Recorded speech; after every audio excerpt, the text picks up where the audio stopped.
আসসালামু আলাইকুম viewers, welcome back to my channel Tuya easy কিচেনে আপনাদের সবাইকে স্বাগতম।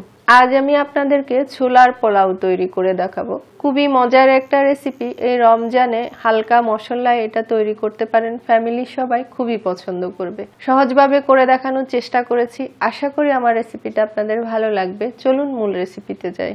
এখানে আমি চনা বুট নিয়েছি 2 কাপ। এগুলো আমি প্রায় 7-8 ঘন্টার মতো ভিজিয়ে রেখেছিলাম। সামান্য লবণ আর হলুদ দিয়ে এগুলো সিদ্ধ করে নিয়েছি। আর এখন ধুয়ে পরিষ্কার করে নিয়েছি, দেখতে পাচ্ছেন। আর সিদ্ধটা কিভাবে কিরকম সিদ্ধ করেছি দেখে হয়তো বুঝতে পারছেন। ভালো করে এরকম করে সিদ্ধ করে নিতে হবে। তো এটা আমি এক সাইডে রেখে দিচ্ছি। একটা গাজরকে আমি এভাবে কেটে নিয়েছি কিউব করে, আর 2টা আলুকেও এভাবে কিউব করে কেটে নিয়েছি। এটা এক সাইডে রেখে দিলাম। আর এখানে পোলাও চাল নিয়ে নিচ্ছি আমি 1.5 কাপ। এগুলো আমি এখন ভালো করে পরিষ্কার করে ধুয়ে নিব।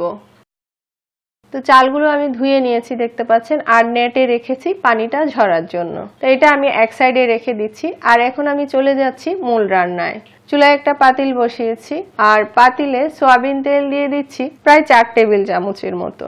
তেলটা একটু গরম হওয়ার পর কেটে রাখা আলু আর গাজরগুলো দিয়ে দিচ্ছি আমি। দিয়ে দিলাম হাফ চা চামচ লবণ, কোয়ার্টার চা চামচ হলদের গুঁড়ি, কোয়ার্টার চা চামচ মরিচের গুঁড়ি। নেড়ে চেড়ে মিক্স করে দিলাম। মিডিয়াম আছে 5-6 মিনিট এগুলো ভেজে নিব। ঢেকে দিলাম, তাহলে তাড়াতাড়ি এগুলো সিদ্ধ হবে। ফিরে আসলাম 6 মিনিট পর। এর মাঝেও আমি 2-1 বার এগুলো নেড়ে দিয়েছিলাম। দেখতে পাচ্ছেন এগুলো সুন্দর ভাজা হয়ে গেছে, একেবারে সিদ্ধ হয়ে গেছে মোমের মতো। এখন আমি এগুলো তেলটা ছেঁকে উঠিয়ে নিব। তো সবগুলো উঠিয়ে নিলাম। এই তেলটাতে আমি বাকি রান্নাটা করব। আর এখানে নিয়ে নিলাম কিছু গোটা গরম মশলা, 4-5টা লং, 1 চা চামচ গোটা জিরা, 4-5টা এলাচ থেতো করে নিয়েছি, 2 টুকরো দারচিনি ভেঙে নিয়েছি, 2-3টা তেজপাতা ছিঁড়ে নিয়েছি। এগুলো সব একসাথে দিয়ে দিলাম। কয়েক সেকেন্ড নেড়ে চেড়ে ভেজে নিব। কয়েক সেকেন্ড ভাজার পর পেঁয়াজ কুচি দিয়ে দিলাম 1 কাপ। হালকা একটু নেড়ে চেড়ে কাঁচা মরিচ দিয়ে দিলাম 10-12টার মতো। মাঝখান দিয়ে কেটে 2 ভাগ করে দিয়েছি, দেখতে পাচ্ছেন। আমি কোনো গুঁড়ি মরিচ এখানে ইউজ করব না, তাই বেশি করে কাঁচা মরিচ দিলাম। ঝালটা আপনাদের পছন্দ মতো কম বেশি করতে পারেন। এখন আমি কয়েক মিনিট এগুলো নেড়ে চেড়ে ভেজে নিব। 2-3 মিনিট ভাজার পর আদা বাটা দিয়ে দিলাম 1 চা চামচ, রসুন বাটা দিয়ে দিলাম 1 চা চামচ। এখন এগুলো নেড়ে চেড়ে 2-3 মিনিটের মতো ভেজে নিব, আদা রসুনের কাঁচা গন্ধটা যাওয়া পর্যন্ত। 2-3 মিনিট ভাজার পর সামান্য পানি দিয়ে দিলাম। হলদের গুঁড়ি দিয়ে দিলাম হাফ চা চামচের থেকে একটু কম, ধনিয়ার গুঁড়ি দিয়ে দিলাম হাফ চা চামচ, জিরার গুঁড়ি দিয়ে দিলাম হাফ চা চামচ, লবণ দিয়ে দিলাম 1 চা চামচ। এখন সব একসাথে নেড়ে চেড়ে আবার 2 মিনিট ভালো করে ভুনে নিব। খুবই মজার একটা রেসিপি। পুরো রেসিপিটা ফলো করে একবার তৈরি করে দেখবেন, আশা করি ভালো লাগবে। আর আমার রেসিপিটা যদি ভালো লাগে লাইক কমেন্ট শেয়ার করবেন, আমার চ্যানেলটি সাবস্ক্রাইব করবেন, আমার পাশে থাকবেন, অনুরোধ রইল সবার কাছে।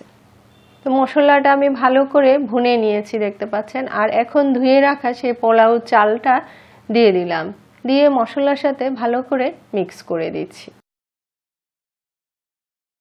সিদ্ধ করে রাখা চনা বুটগুলো দিয়ে দিলাম, দিয়ে এখন ভালো করে একসাথে মিক্স করে 1-2 মিনিটের মতো ভেজে নিব।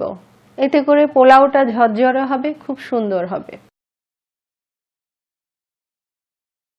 2 মিনিট ভাজার পর ফুটন্ত গরম পানি দিয়ে দিলাম আমি। পানি দিতে হয় চাল যতটুকু তার ডাবল, অথবা এভাবে যদি চালের উপরে আপনি মাপটা নিতে পারেন, চালের উপরে 1 ইঞ্চি পানি থাকবে, তাহলে দেখবেন যে আপনার পোলাওটা একদম পারফেক্ট হবে। এখন ফুল আঁচে আমি 5 মিনিট রান্না করব। ঢেকে দিলাম। ফিরে আসলাম 5 মিনিট পর। নেড়ে চেড়ে দিচ্ছি একটু। চুলার আঁচটা এখন আমি একটু কমিয়ে দিয়েছি, মিডিয়াম করে দিয়েছি। এখন কিছু কিশমিশ দিয়ে দিচ্ছি। বেশি করে কিছু কিশমিশ দিবেন, এতে করে খাওয়ার সময় যখন কিশমিশগুলো মুখে পড়বে এটা অন্যরকম মজা লাগে। নেড়ে চেড়ে মিক্স করে দিচ্ছি।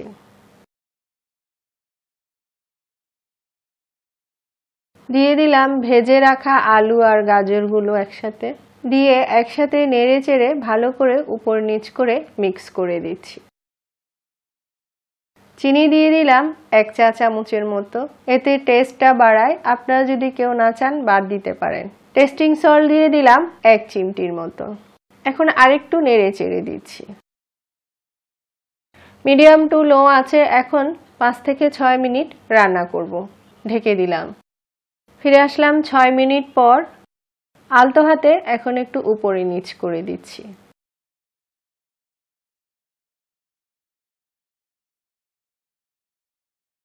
কেওড়া জল দিয়ে দিলাম 2 টেবিল চামচের মতো। ঘি দিয়ে দিলাম 2 চা চামচ। কিছু পুদিনা পাতা কুচি দিয়ে দিলাম, এতে সুন্দর একটা ফ্লেভার আসবে। এখন একেবারে লো আছে 10 থেকে 15 মিনিট দমে রাখবো। ঢেকে দিলাম। ফিরে আসলাম 15 মিনিট পর। দেখতে পাচ্ছেন কি সুন্দর হয়েছে, খুব সুন্দর একটা ফ্লেভার বেরিয়েছে আর কি সুন্দর ঝরঝরা হয়েছে দেখতে পাচ্ছেন। এখন আমি আপনাদেরকে গরম গরম পরিবেশন করে দেখাচ্ছি। খুব সুন্দর কালার এসছে দেখতে পাচ্ছেন, যেমন সুন্দর কালার এসছে তেমন ঝরঝরা হয়েছে এবং খুব সুন্দর ফ্লেভারও বেরিয়েছে। খেতেও খুব মজা। পুরো রেসিপিটা ফলো করে একবার তৈরি করে দেখবেন। এটার সাথে চিকেন ফ্রাই বা ফিশ ফ্রাই দিয়ে পরিবেশন করতে পারেন। আশা করি ভালো লাগবে। এতক্ষণ আমার ভিডিওটা দেখার জন্য আপনাদের সবাইকে অনেক অনেক ধন্যবাদ। আবার অন্য কোনো ভিডিও নিয়ে আপনাদের সামনে হাজির হব। সবাই ভালো থাকবেন। আল্লাহ হাফেজ।